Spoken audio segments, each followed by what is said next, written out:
Hello, hello. And I'm here once again, loving life with all its sunshine. I've had some conversations lately over YouTube and text and such, and come to the belief that some of us feel like OnPassive's AI is the sole magic behind the traffic that we expect to see generated through the campaigns. But I'll tell you, our AI does a whole lot more than just mess around with email traffic. I bid you a good day, and my name's Jeffrey, and today we're going to talk a little bit about the role of OnPassive's AI. When it comes to deploying the power of AI, there's basically two types of companies. Those that develop and sell AI as a core product would be the first one, and the second one, like OnPassive, are those that use AI to complement their value line or their products and services. We use the type of AI called machine learning, and that is a specific type of AI that's put into the platform. So before we get into it too much, let's look at a little bit of a baseline understanding, so to speak, about how OnPassive does work with their own AI. So first off, OnPassive develops and continues to develop its own AI technologies. Alrighty? Second off, AI is used in developing and running the products for OnPassive only. It is not for sale. In other words, it's not going to be a product that somebody can get their hands on. We use it internally for our uses only. Additionally, OnPassive has made this AI a very integral part of its mechanism. It's made it part of its structure, a part of the process. It's gone into the engineering, and it's helped stabilize the architecture, and is used in nearly every one of the products and services that we have, as well as the digital infrastructure of the company itself.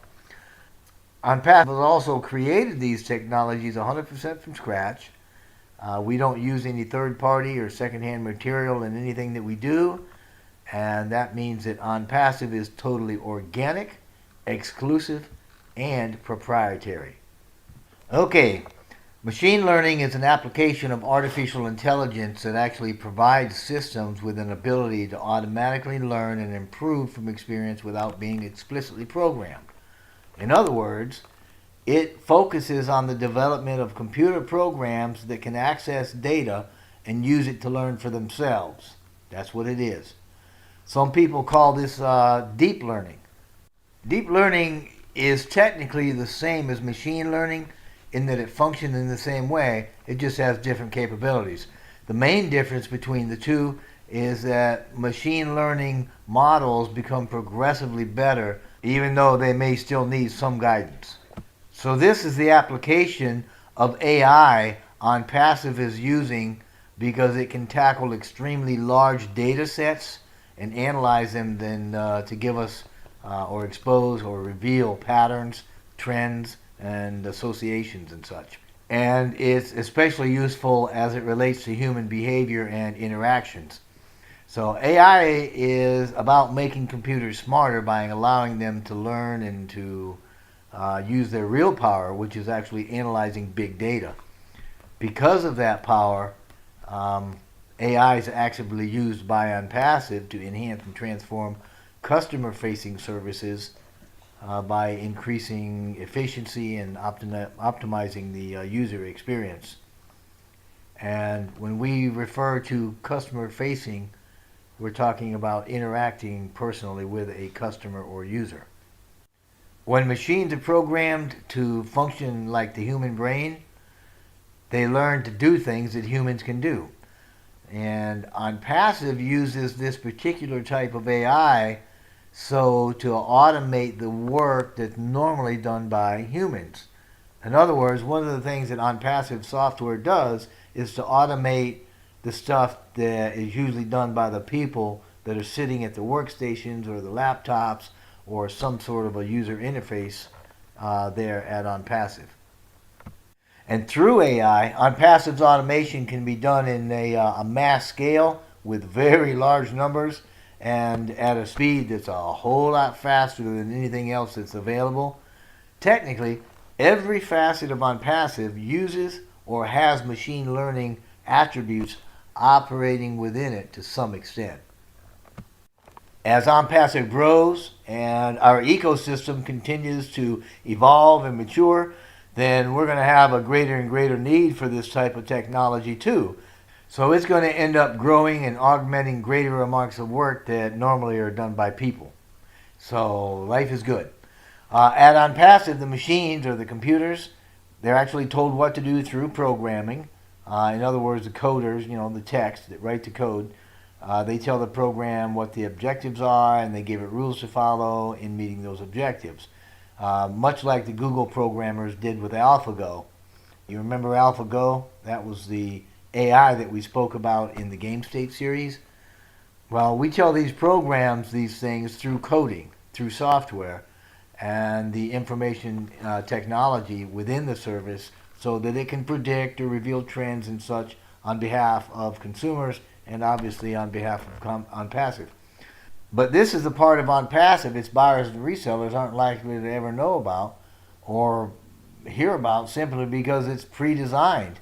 It's a pre-coded characteristic.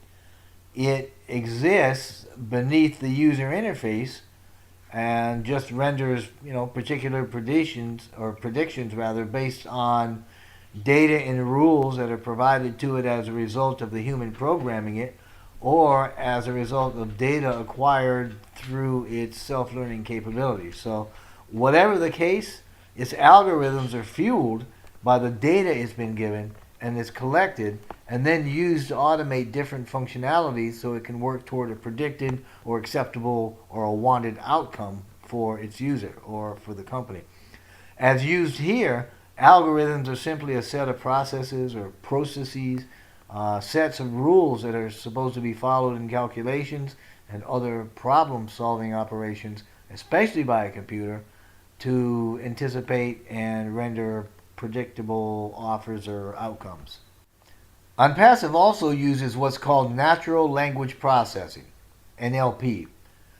This is a field, for lack of a better word, in machine learning that's able to provide the ability for a computer to understand, to analyze, to manipulate, and potentially generate human language. As such, NLP is a component of the ONPASSIVE AI. So to understand what this is, we could compare it to what's called neuro-linguistic programming, which is also NLP. So don't get them confused. But this refers to our physical or our biological neural net, or more specifically, the neural language functions carried out by that net or by our brain. It would be like us learning the language of our own mind and then using it for our own personal development. As such, natural language processing is a software program's ability to understand human language as it's spoken, and it's one of the components of artificial language.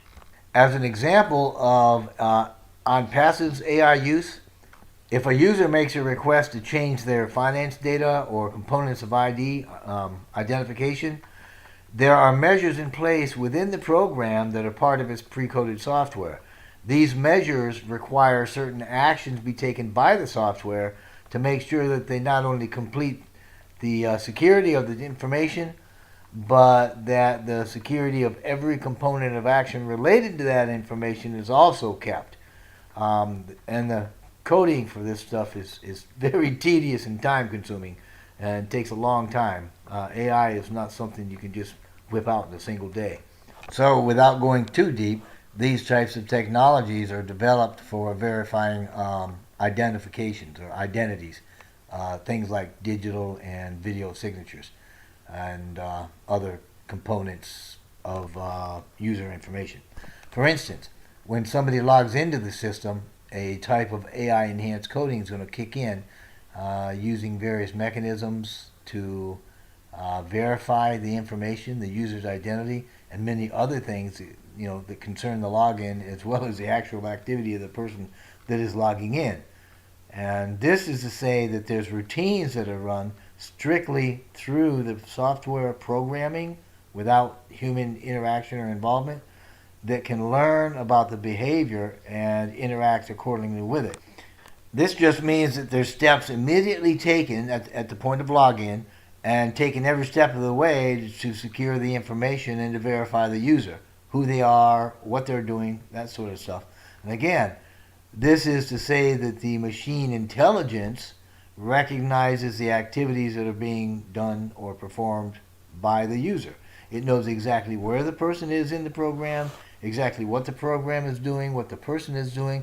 It even understands precisely where the user is in the process, whatever process that might be, or whoever that person is. The AI portion of the system software will interact one-on-one with the user very specifically and even talk to the user almost as if it's human. So the interaction would almost be as if someone with a view to where we're sitting, where you are and what you are, as if they were standing like maybe right behind you, watching everything you did. And once you've been on this system for a little while, you're going to realize this is not business as usual. And you're going to understand very quickly just how reliable it is. You're going to get a sense that it's trustworthy and that it's accurate. And it's going to be a good feeling for you. It won't take long for you to realize that this is a very different experience from anything you've probably been used to. So, behaving nicely, yeah, you might want to do that. And by that, I mean, don't try to go into places where you shouldn't go or try to hack anything. And that could be scary for you because the system's going to track the behavior of the user to a very incredible degree. I wouldn't recommend doing anything that you don't want to have to explain sometime later.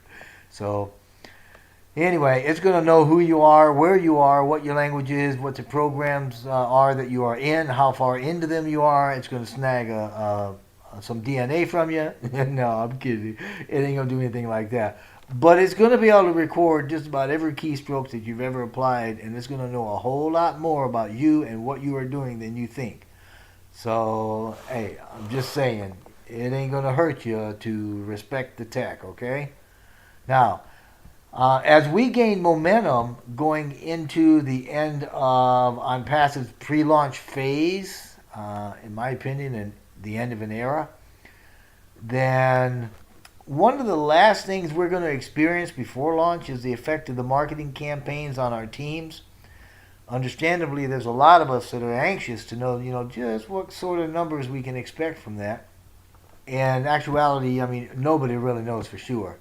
The primary and initial source for the campaign traffic that ONPASSIVE will generate are from several different types of marketing strategies.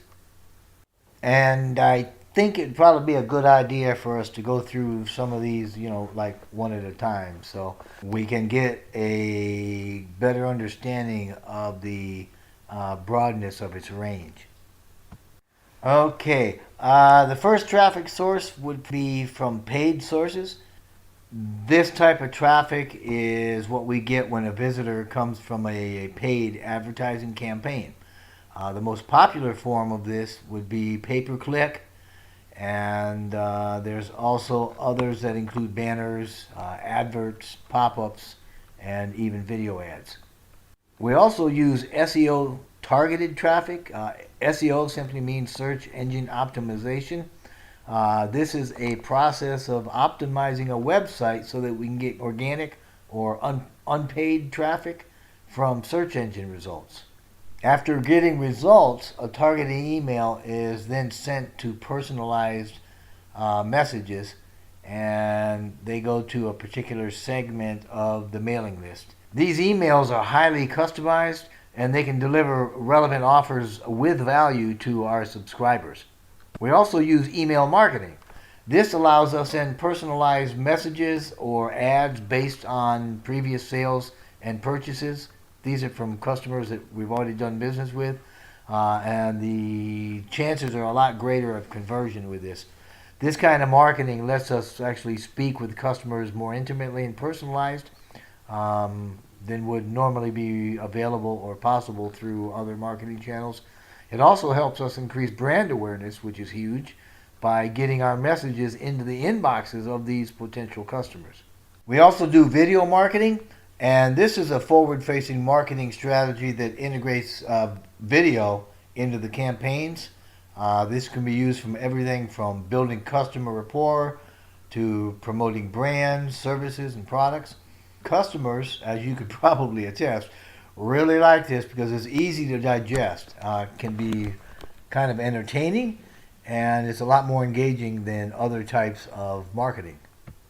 The marketers like it because it potentially provides a huge return on investment, the ROI, because it uses lots of channels and because it is accessible to just about anybody with an internet access, not only to watch but to produce as well. And of course, that also brings us to social media marketing, which is huge. This refers to targeting social networks and applications that will promote products and spread brand awareness. Social media marketing campaigns, they usually center around creating a social media presence on major platforms, which, I mean, obviously OnPassive has done already. You can look around now and see. I mean, our footprint is very big and very deep, and it's getting deeper every day. But there are main ones out there. To give an idea of what OnPassive is going to be working with, there are social networks that they'll be going through, like Facebook, Twitter, LinkedIn. There's media sharing networks, a little bit different, but you guys know these as like YouTube, Snapchat, Instagram, right? There's discussion forums that they'll end up getting on, Reddit, Quora, bookmarking sites and content curation sites like Pinterest and such. So there's going to be a whole lot of social media marketing going on with OnPassive, and you can bloody well believe the whole world's going to see us. We also use secondary methods that make use of existing or secondary data sources. For practical reasons, though, OnPassive limits the use of AI in these campaigns. There aren't any big data sets in generating email traffic, so it's kind of boring and it's not really worth it to stick a bunch of AI in there. However, once traffic accounts have been generated, we can certainly track it with AI to the nth degree, actually. And we also use AI for retargeting and redistributing the data, but it's not as the AI is not used as a primary or secondary source to generate our traffic. But it would be good to say that as our development of AI technologies mature within OnPassive, we're liable to use it as a primary means in the future to get traffic, but currently we don't have any plans for deploying it. Not for that purpose anyway. We can still make some pretty good predictions based on the math and the testing, the trial runs, and that sort of thing. And you know as well as I do, Mr. Mafar is a brainiac, and he loves to mess with those numbers. I still say, though, that the email campaigns are a type of a wild card for us, so to speak. So I'm not going to be putting any kind of detail on what I really think here.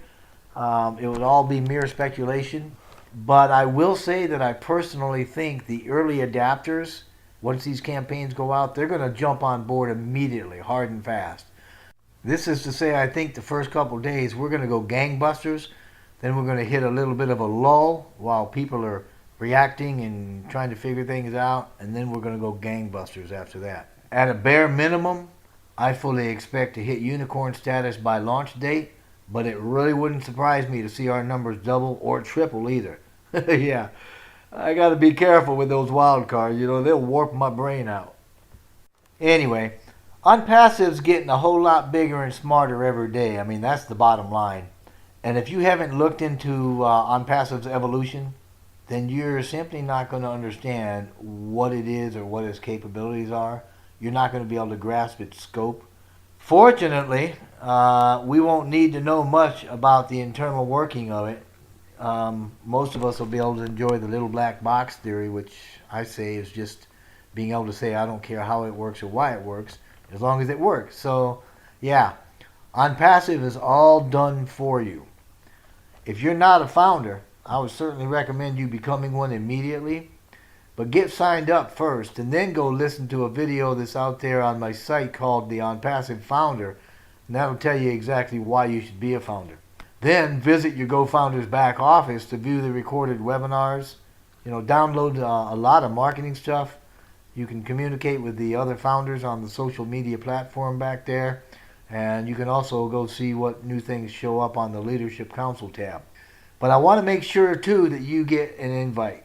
I want to invite you to join if you're not already a member. But if you've been invited by an existing founder, then I would certainly encourage you to go back to that founder and join up in their team. I know that they would certainly appreciate that. It would go a long way to mark your integrity as well. However, if you're here because you're super smart and figuring things out, and you like an invitation because you intuitively know that you've got what it takes, then please click on the link in the description box below and join right now. You're going to be glad you joined this adventure, so much so that you'll hardly be able to take it all in, and I would sure appreciate having you on my team as well. I want to thank you for listening. I sure hope that everybody's gotten something from this. I appreciate everybody's encouragement, and I wish you all many, many blessings.